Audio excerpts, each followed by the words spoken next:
परम पिता परमात्मा के पुनित पावन पादारविंदों में कोटिशः प्रणाम निवेदन करते हैं। ब्रह्मनिष्ठ तपोनिष्ठ विकराल अनंतानंद लोकमान्य स्वामी जी श्री रामचंद्र जी महाराज के चरणारविंदों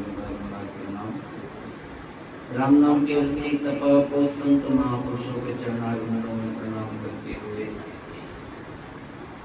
श्रद्धा वात्सल्य ममता में माता बहनों श्रद्धालु मुख्य भाइयों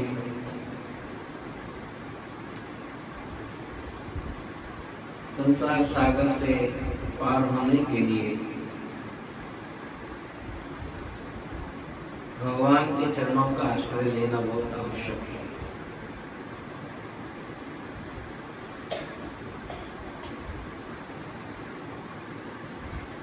परमात्मा ने हमें मनुष्य जन्म दिया, उसको सार्थक करना हमारा एक लक्ष्य होना चाहिए। और हमारे इस भारत देश में इस धर्म भूमि पर जिधर हम दृष्टि डालते हैं, जिधर हम जाते हैं, चारों दिशाओं में अनेक तीर्थ, अनेक पवित्र स्थल, अनेक संतों के आश्रम और अनेक तपस्वियों की तपस्थलियां, ऋषि मुनियों के आश्रम चारों तरफ विद्यमान है। और समय समय पर हम यथा समय, यथा संभव, यथा शक्ति हम वहाँ जाने का प्रयत्न करते हैं, तीर्थों में जाते हैं और वहाँ के दर्शन करके और मन को प्रसन्न करते हैं। तीर्थों में जाने से भी सुकून मिलता है, तीर्थों में स्नान करने से भी पुण्य प्राप्त होता है, ऐसा शास्त्रों का मत है, ऐसा विद्वानों का भी मत है। तो हम आपको जो है तीर्थ जीवन में एक यात्रा है, तीर्थ यात्रा, जिसको यात्रा भी हम शब्द जोड़ देते हैं तीर्थ के साथ में। देखो, जो जीव पुण्यात्मा होता है, पुण्यवान होता है, भाग्यशाली होता है, वो जब परमात्मा के घर से आता है और भारत भूमि में अगर वो जन्म लेता है, अगर भारत भूमि में उसने जन्म लिया तो मान लो उसकी तीर्थ यात्रा प्रारंभ होगी। भारत देश हमारा एक ऐसा देश है जिसमें जन्म लेना, जिसमें जन्म लेकर के और अपने जीवन को उभारना, ये तीर्थ में ही, मानो तीर्थ में ही हमारा जन्म हुआ है अन्य देशों की अपेक्षा। तो हम आपको बता रहे हैं कि तीर्थ के भी कई प्रकार हैं। तीर्थ तो बहुत है, 68 तीर्थों का नाम मुख्य, वैसे तो हजारों तीर्थ है जिनकी गिनती नहीं कर सकते, फिर भी जो मुख्य तीर्थ बताए 68 तीर्थ बताए, 68।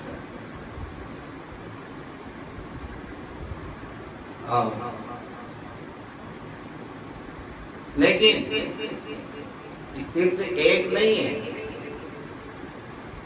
तीर्थ दो प्रकार के, एक तो जड़ और एक चेतन, दो तीर्थ माने। संतों ने अनुभव करके और बहुत रिसर्च करके और भक्तों के सामने ये दो तीर्थ रखे, एक जड़ तीर्थ, एक चैतन्य तीर्थ। जड़ तीर्थ कौन से हैं? काशी, मक्का, मदीना, जमुना, गंगा आदि, केदारनाथ, बद्री विशाल, गंगोत्री, जमुनोत्री, गया, द्वारका आदि आदि बहुत, जगन्नाथ, पुरी, चारों दिशाओं में चारों ही तरफ तीर्थ ही तीर्थ हैं, लेकिन ये सब तीर्थ जो हैं ये जड़ तत्वों में आते हैं।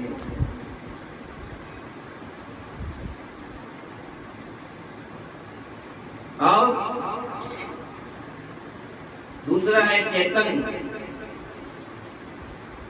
चेतन में है विवेकी महापुरुष, संत जन, इनको तीर्थ का दर्जा दिया गया है। अब हमें इन दोनों की अलग अलग तुलना करनी है। हमें किन तीर्थों से हमको ज्यादा विशेष फायदा है, लाभ है, उसी तीर्थ की ओर हमको आगे बढ़ना चाहिए। हमारा समय भी बचे, हमारी संपत्ति भी बचे, और कई दोषों से हम बचें। ये स्वयं विवेक के द्वारा निर्णय लेकर के और इन तीर्थों की ओर अग्रसर होना है कि हमको जड़ तत्व की ओर जाना है, जड़ की ओर जाना है या चैतन्य की ओर जाना है। हमें ज्यादा लाभ कहाँ प्राप्त हो, हमें ज्यादा फल कहाँ मिले, किस तीर्थ से मिले, उसका हमको लाभ उठाना चाहिए। तो यहाँ महापुरुषों की सत्संग, सज्जनों का संग, संतों का संग, संतों के दर्शन, ये चैतन्य तीर्थ माने हैं। तो हम तो आपसे यही कहने का प्रयास करेंगे, ज्यादा से ज्यादा हमें जो है चैतन्य तीर्थ की ओर अग्रसर होना चाहिए, जिससे हमें तुरंत लाभ प्राप्त हो, तुरंत लाभ की अनुभूति हमको हो, और हमारा समय संपत्ति हमारी बचे।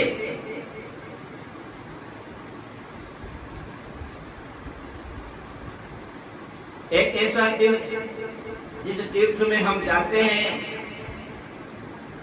समय भी हमारा पूरा होता है, धन भी लगता है, और कभी चोरी हो जाती है तो एक दूसरे के ऊपर वहम हो जाता है, तो धन जाता है, उसका धर्म भी चला जाता है। और यदा कदा कभी जो है वाद विवाद भी बन जाता है। तीर्थों में जाओ तो वाद विवाद भी बन जाएगा, वाद विवाद बन जाएगा तो क्रोध आएगा, क्रोध आएगा तो पाप के भागी बन जाएंगे। एक डुबकी लगाएंगे पुण्य मिल जाएगा, और क्रोध आएगा तो फिर पाप आ जाएगा। वो तीर्थ में जाना बराबर हो जाएगा, उसका कोई अर्थ नहीं रहेगा, कोई मतलब नहीं रहेगा। तीर्थ में आप जा रहे हैं, प्रभु कृपा से कोई चीज वस्तु मिल गई तो आपको लोभ आ जाएगा, उठा लोगे आप, छिपा लोगे आप, क्योंकि वो वृत्ति जो है ना, एक दिन में तीर्थ में जाने से वृत्ति बदल नहीं जाती। आप 10 दिन भी रहे तो भी वृत्ति नहीं बदलेगी, लेकिन और कुछ न कुछ दोष बनता चला जाएगा। इसलिए हम तो ये कहेंगे कि उन तीर्थों को सम्मान दो, उन तीर्थों को आदर करो उनका, और कोई जाता है तो उनको प्रणाम करो, अच्छे से जाना, अच्छे से आना, हमारी भी डोक लगाना, उनको नकारो मत, नकारने से भी दोष के भागी मत बनो। अपनी जुक्ति मुक्ति से, अपने विवेक से जो है उनको भी सम्मान हो जाए, अपना भी काम बन जाए, ऐसा काम करके, और जो अपने को तो सिर्फ अपने चैतन्य तीर्थ की ओर बढ़ने का प्रयत्न करो। चैतन्य तीर्थ महापुरुषों का संग, शिक्षकों का संग, बुद्धिजीवियों का संग, सत्संग, संतों का संग। संत भी जो है ये भी तीर्थ से कम नहीं है। यहाँ तो रामचरितमानस में बहुत अच्छा कहा है। आपको एक चौपाई सुनाऊंगा, उस चौपाई से आपको मालूम पड़ जाएगा कि हाँ, वास्तव में संत एक तीर्थ के समान है।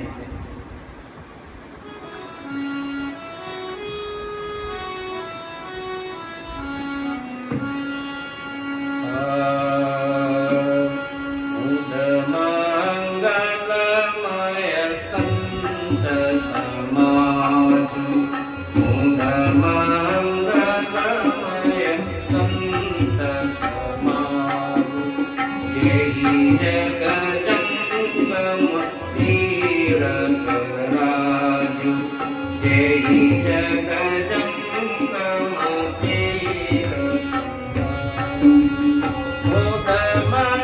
मंगलमय संत समाजु मंगलमय संत समाजु जय जगदम्ब तीरथ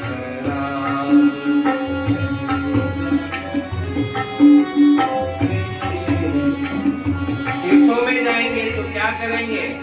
तीर्थों में जाएंगे तो बातें नहीं करेंगे। तीर्थों में जाएंगे तो गाने थोड़ी गाएंगे, लड़ाई थोड़ी करेंगे। वहां जाके क्या करेंगे? श्री राम जय राम जय जय राम, श्री राम जय राम जय जय राम,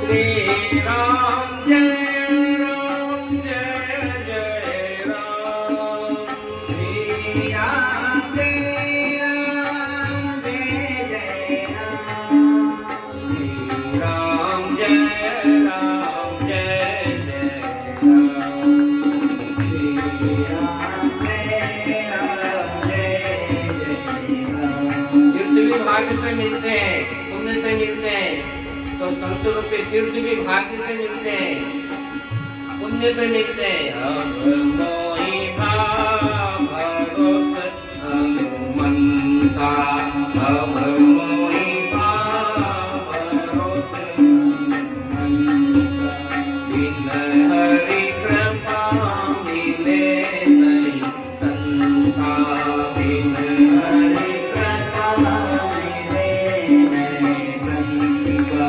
श्री राम जय राम जय जय राम, श्री राम जय राम जय जय राम, श्री राम जय राम जय जय राम, श्री राम जय राम जय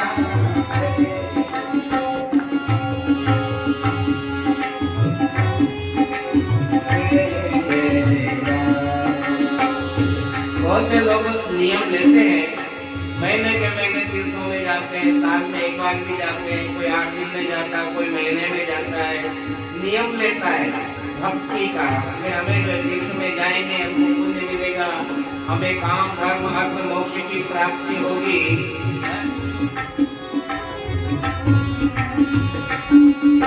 लेकिन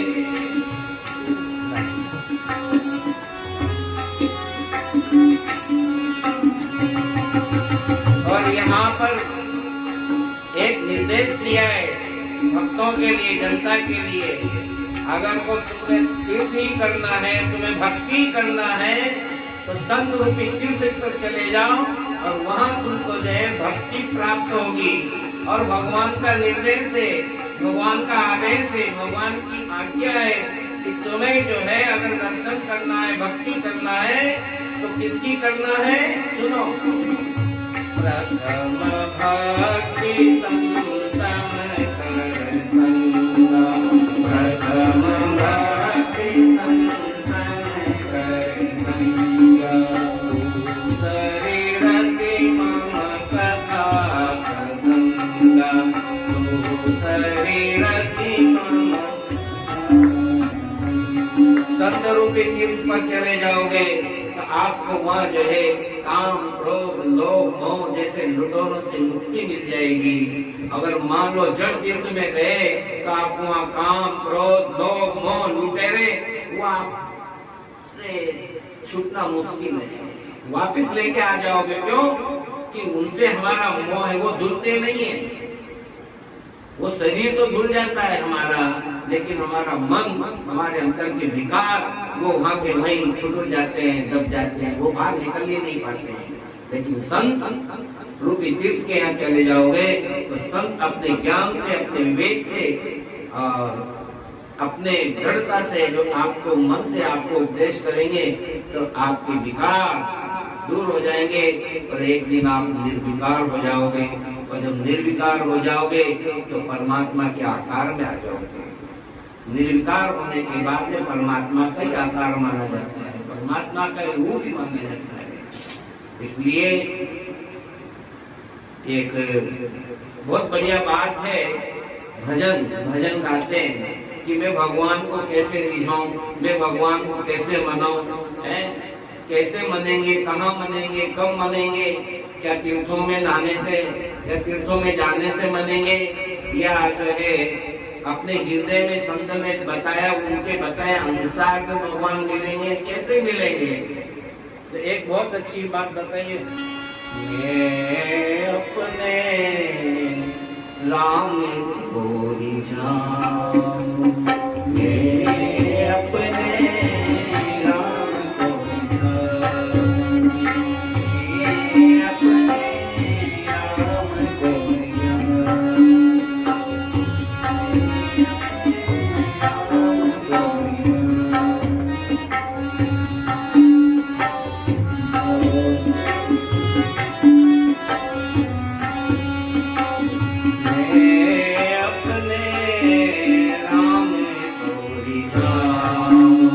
मैं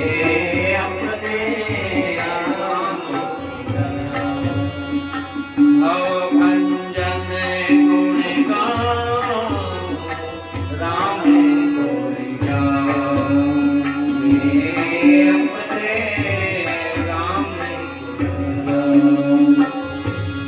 गंगा न जाऊं मैं, जमुना न नहाऊं,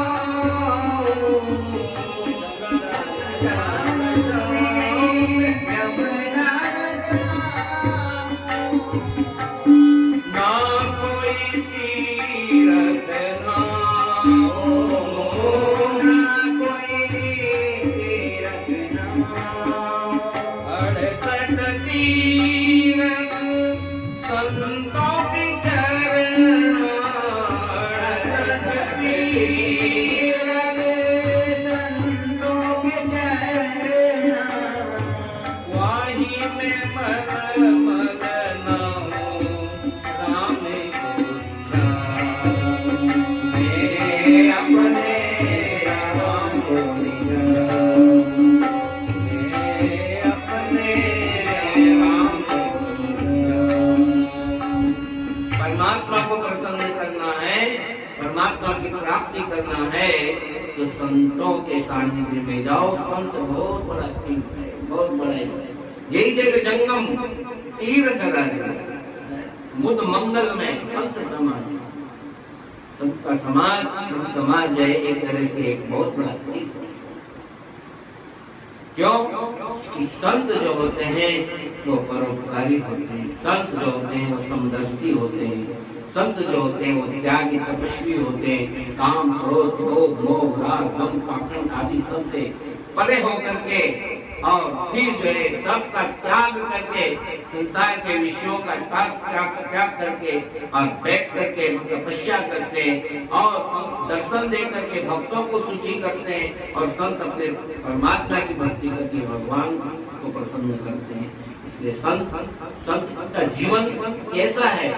संत का जीवन एक कपास की तरह है। कपास का पेड़ देखा है, कपास में जब कपास की रुई होती है और उसमें जो बड़े सुंदर फूल आते हैं, साधु चरित्र शुद्ध चरित्र कपासु और निरश विशुद्ध गुणमय फल जाता।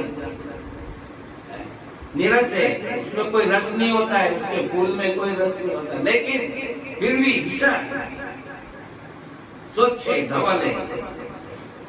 और जिस तरह से वो कपास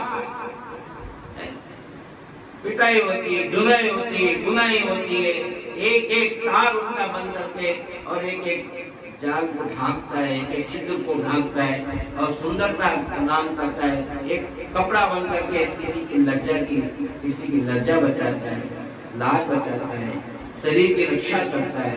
इसी तरह से संत शास्त्र सहत है, जैसे सहत कपास संत स्वयं कष्ट पाते हैं और अपने भक्तों को सुख देते हैं। इसलिए संत का जीवन उपकारमय होता है। संत और असंत में यही फर्क है।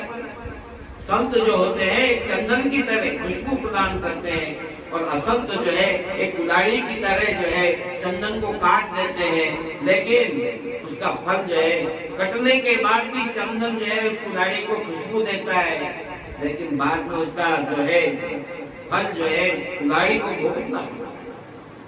क्या होता है उसको तपा दिया जाता है और उसको कूट कूट के चपटा कर दिया जाता है, दंड दिया जाता है।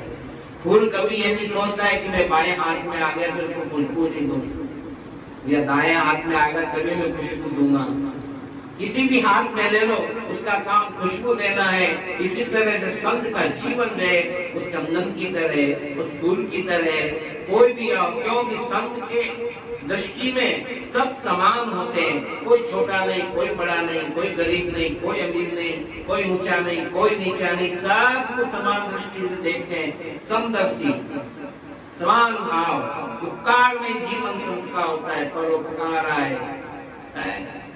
जीवन में जो है संत का जीवन सरवर तरवर संत जन चौथा बरसे में। तो ये बात को हम समझे, और इसीलिए कहा है कि चैतन्य तीर्थ है, ये चैतन्य तीर्थ है। और चैतन्य तीर्थ में रोज जाओ, रोज सत्संग रूपी सरोवर में डुबकी लगाओ। कोई न कोई अनमोल मोती जो है जीवन का तुमको अवश्य प्राप्त होगा। तो हमें जो है इन दो बातों को ध्यान रखना है। दो तीर्थ हैं, एक जड़ तीर्थ है और एक चैतन्य तीर्थ है। चैतन्य संत महापुरुषों का तीर्थ माना गया है, सत्संग रूपी तीर्थ माना ये चैतन्य है। और जहाँ आप जाते आते हैं, चारों दिशा में हमारे तीर्थ हैं और बड़े बड़े सुंदर सुंदर जो है पवित्र तीर्थ बने हुए हैं। वहाँ भी जाइए, आपका मन बहलाइए, लेकिन वहाँ तो आपका मन बहलाने में आएगा और आप ऊंच नीच की बात विचारों को लेकर के आओगे। लेकिन संत रूपी तीर्थ में जाओगे तो आपका विचार, आपका चिंतन और आपका मन ये सब स्थिर रहेगा और परमात्मा में आपका मन लगेगा। इस तरह से जो है, और देखिए भक्त मार्ग में भी अब तक आपने जितनी भी कथाएं सुनी है, जितना भी प्रसंग सुना है, वो उसमें सभी संत ही संत की महिमा आई है। संत ही संत की महिमा आई है। संत की तो महिमा बहुत लंबी चौड़ी है, जितनी व्याख्या की जाए उतनी कम है। क्योंकि तीर्थों की व्याख्या तीर्थों की महिमा से शास्त्र भरे पड़े हैं, इसी तरह से संतों की महिमा से भी वे शास्त्र भरे पड़े हुए हैं। और समय आने पर आपको संतों के बारे में, संत रूपी तीर्थ के बारे में आपको खूब बताने का प्रयत्न करेंगे। तो पहले तीर्थ में आने का निश्चय करें, संत रूपी तीर्थों में, सत्संग रूपी महापुरुषों रूपी तीर्थों में आने का प्रयत्न करके और अपने जीवन को धन्य बनाएं। बोलो सच्चिदानंद भगवान की।